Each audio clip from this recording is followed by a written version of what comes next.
Shalom, bien-aimés dans le Seigneur, nous sommes dans la joie de nous retrouver pour une nouvelle semaine de méditation au pied du Grand Roi. Nous sommes le lundi 26 février 2024 et nous vous saluons au nom de notre Seigneur et Sauveur Jésus-Christ. Nous allons lire un texte pour notre méditation de ce jour dans la première lettre de Jean, chapitre 3, le verset 1er. 1 Jean, chapitre 3, verset 1er, nous lisons dans la version Louis II, la Bible dit ceci. « Voyez quel amour le Père nous a témoigné pour que nous soyons appelés enfants de Dieu et nous le sommes. Si le monde ne nous connaît pas, c'est qu'il ne l'a pas connu. » Et dans la version Parole de vie 2017, il est écrit « Voyez, le Père nous aime tellement qu'il nous appelle ses enfants, et c'est vrai, nous sommes ses enfants. Mais le monde ne nous connaît pas parce qu'il n'a pas connu Dieu. Il nous appelle ses enfants. Il nous appelle ses enfants, tel est le thème de notre méditation de ce lundi 26 février 2024. Bien-aimés dans le Seigneur, un enfant est l'être le plus aimé des parents à cause d'un lien particulier qui le lie aux parents, mais aussi à cause de sa vulnérabilité. Un enfant requiert beaucoup d'attention et de protection face aux dangers internes et externes. Le terme enfant signifie un être en bas âge, mais aussi, quel que soit l'âge, un enfant, c'est lorsque l'on considère la relation avec des parents. Un enfant à bas âge, mais aussi un enfant, même une personne de 20 ans, de 30 ans, de 40 ans, par rapport à ses parents, est un enfant. Ceux qui ont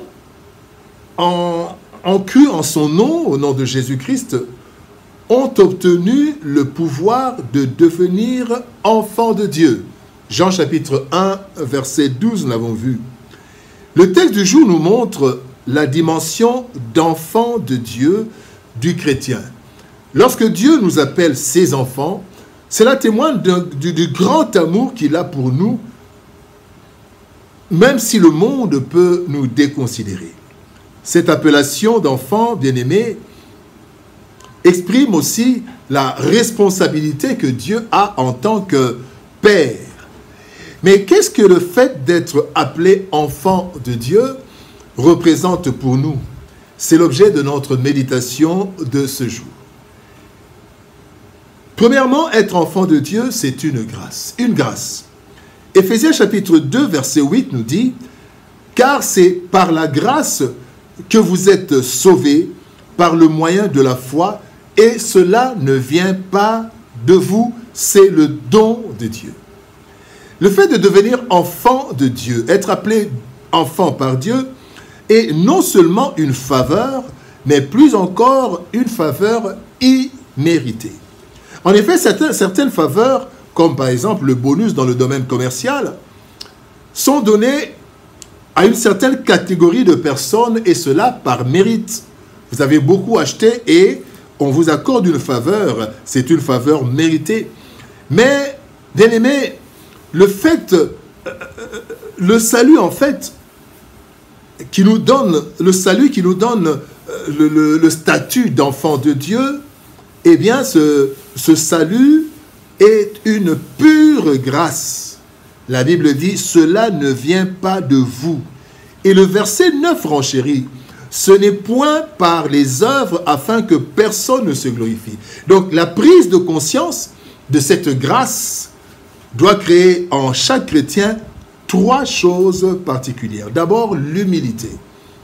Selon qu'il est écrit dans Luc chapitre 1er, verset 38, Marie dit, « Je suis la servante du Seigneur, qu'il me soit fait selon ce qu'il veut. » Ça, c'est de l'humilité par rapport à la grâce qu'elle a reçue. Et en fait, au verset à Éphésiens 2, 8, il est dit que afin que personne ne se glorifie.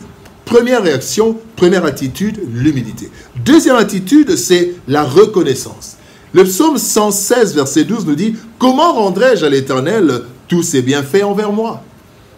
Et la troisième attitude, c'est la consécration. 2 Corinthiens chapitre 5, verset 15 nous dit que ceux qui vivent ne vivent plus pour eux-mêmes, mais pour celui qui est mort et ressuscité pour eux. Consécration, abandon entre les mains du Seigneur, parce que nous réalisons que notre salut, c'est en fait une grâce. La deuxième chose, être enfant de Dieu, non seulement c'est une grâce, mais c'est aussi un privilège. Dans Romains chapitre 8, verset 17, la Bible dit « Or, si nous sommes enfants, nous sommes aussi héritiers de Dieu et co-héritiers de Christ. » La grâce d'être enfant de Dieu est aussi un sujet de joie au regard du privilège énorme que nous avons. L'enfant a le privilège d'avoir des parents qui lui procurent un certain nombre de choses qui constituent des droits inaliénables de par notre filiation. Alors, notre filiation divine, notre filiation avec le Père, Dieu le Père, nous apporte trois grandes choses. D'abord, nous apporte la protection. Selon Jean 10, 29, qui nous dit « Mon Père qui me les a donnés est plus grand que tous, et personne ne peut les ravir de la main de mon Père. » Quel privilège! La protection de Dieu lui-même, de Tout-Puissant. Deuxième privilège, c'est la provision. Philippiens 4, 19 dit « Mon Dieu pourvoira à tous vos besoins, pas selon nos richesses, pas selon notre intelligence, mais selon sa richesse avec gloire en Jésus-Christ. » Quel privilège, la provision. Troisième privilège, c'est la promotion. Dans 1 Pierre chapitre 5, verset 10, la Bible dit « Le Dieu de toute grâce, après que vous ayez souffert, vous perfectionnera, vous fortifiera, vous affermira, vous rendra inébranlable. » Nous jouissons donc de ces droits inaliénables du fait d'être enfants de Dieu. Et en plus, nous pouvons les réclamer, ainsi que Dieu nous le dit dans plusieurs passages, dont Matthieu 7, 7, « Demandez et vous recevrez ». Jean 14, 14, « Si vous demandez, je le ferai ». Philippiens 4, 6, « Ne vous inquiétez de rien, mais faites connaître vos besoins à Dieu ». Être appelé enfant de Dieu, c'est une grâce, c'est un privilège, mais c'est aussi une responsabilité. Troisième chose. Philippiens 2, 15 nous dit « Afin que vous soyez irréprochables et purs, des enfants de Dieu irrépréhensibles, au milieu d'une génération perverse et corrompue, parmi laquelle vous brillez comme des flambeaux dans le monde. » Être enfant de Dieu, bien-aimé, est une grâce et un privilège qui nous apporte de la joie, certes, mais n'oublions jamais qu'être enfant de Dieu, c'est aussi une responsabilité et même une grande responsabilité. En effet, l'image des parents peut être ternie par le comportement des enfants. Nous voyons des parents être pratiquement insultés par enfants interposés à cause du comportement des enfants. C'est le cas aussi pour nous chrétiens, enfants de Dieu, qui faisons parfois la honte de Dieu. Heureusement que cette honte n'atteint pas Dieu qui est immuable. Nous avons donc la responsabilité d'être des modèles. Et selon 1 Timothée 4, 12, des modèles en parole. Éphésiens 4, 29 dit qu'il ne sort de votre bouche aucune mauvaise parole. Nous devons être des modèles en conduite. 1 Pierre 2, 12 nous dit « Ayez au milieu des païens une bonne conduite ». Nous devons être des modèles en amour. Dans Jean chapitre 13, verset 35, la Bible dit « À ceci, tous reconnaîtront que vous êtes disciples, donc enfants, si vous avez de l'amour les uns pour les autres. » Et enfin, nous devons être un modèle en pureté.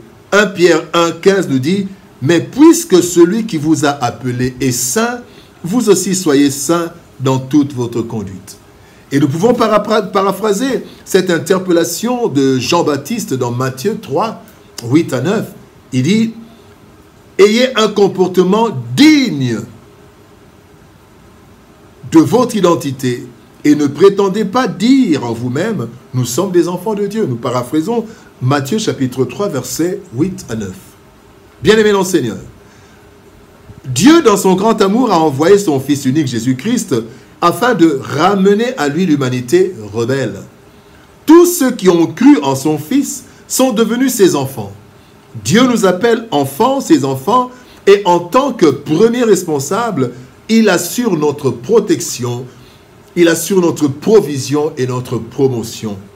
Bien-aimés dans le Seigneur, être enfant de Dieu est une grâce, un privilège, mais aussi et surtout une responsabilité. Alors, faisons honneur à celui qui nous a fait la grâce d'être appelés enfants de Dieu, afin d'attirer encore plus d'hommes et de femmes à lui par notre comportement responsable. Prions. Père de gloire, merci pour ton amour et ta bonté. Merci de nous appeler tes enfants. Quelle grâce, quel privilège, mais aussi quelle responsabilité. Aide-nous, Seigneur de gloire, non seulement à nous réjouir à cause de la grâce et du privilège, mais aussi et surtout à être responsables et à t'honorer en toutes choses. Bénis ta parole et bénis ton peuple. Au nom de Jésus-Christ, nous avons ainsi prié, Père. Amen. Que Dieu nous bénisse. Shalom, au revoir, et par la grâce de Dieu, nous nous retrouvons demain pour une nouvelle méditation. Shalom, au revoir et à demain.